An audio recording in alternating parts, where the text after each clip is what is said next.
The CEO stood in the gleaming lobby, a place he'd built from the ground up, but today it felt foreign, empty.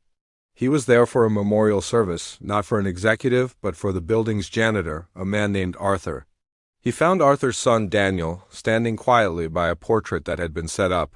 The CEO, a man used to command, spoke with an uncharacteristic softness. "Did your father ever talk about me?"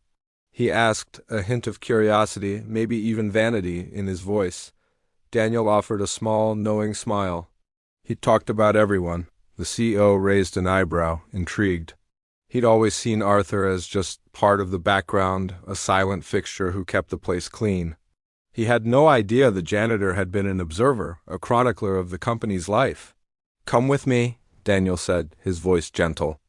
They began a slow walk down the main hallway, a path the CEO had strode with purpose 1,000 times. But today, with Daniel, it was a different journey. It was a tour through his father's hidden world. Daniel pointed toward a young man hunched over his keyboard, typing with a nervous energy that was palpable even from a distance. "See him?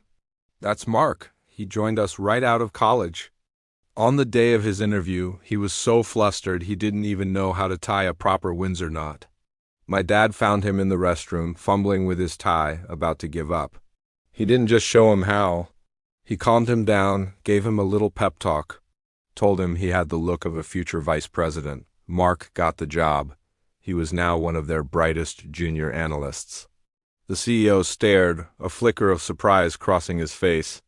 He signed Mark S. offer letter, but had never known the story behind the confident young man he met. They continued walking. A woman from the accounting department, Sarah, passed by, her eyes red-rimmed. She saw Daniel and stopped, her hand going to her heart.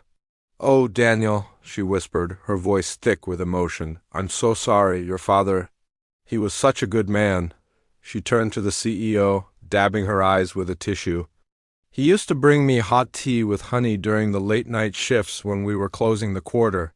He'd just appear like magic with a steaming mug and say, 'You look like you need this more than I need my sleep.' He never asked for anything. He just cared." She gave a watery smile and hurried away, leaving the CEO in a stunned silence. He didn't even know his staff stayed that late. Daniel's tour wasn't over. He gestured towards the open-plan intern area, now bustling with activity. "He mentored them," Daniel explained. "The interns, they were always his favorite.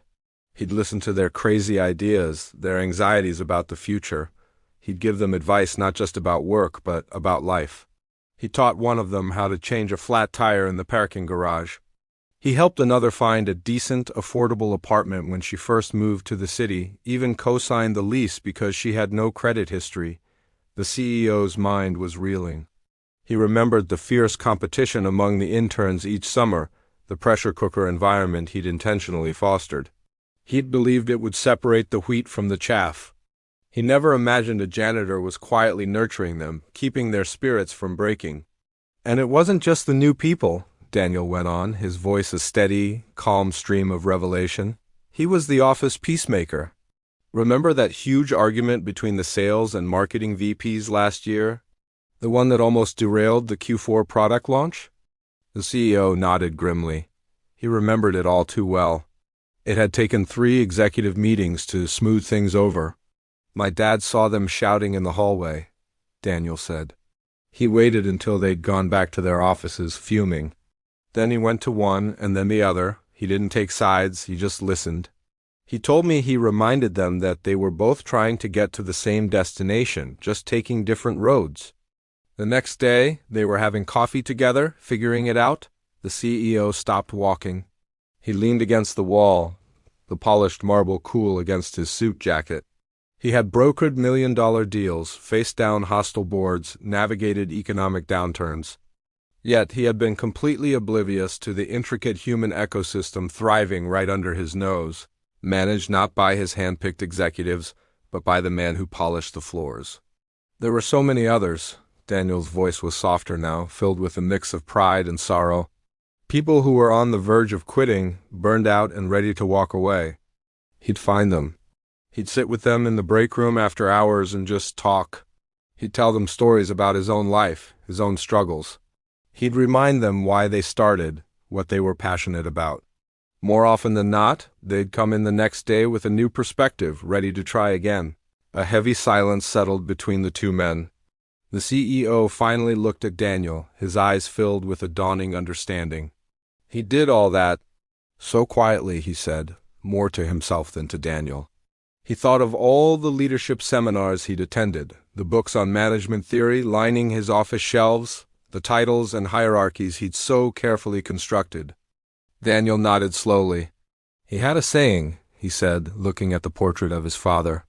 He told me all the time, real leaders don't need titles. He believed that leadership wasn't about being in charge. It was about taking care of those in your charge. In that moment, standing in the hallway of his own company, the CEO felt a profound shift. He looked at the nameplate on his own office door, then back at the picture of the janitor. He had always believed he was the undisputed leader of this building, the captain of the ship.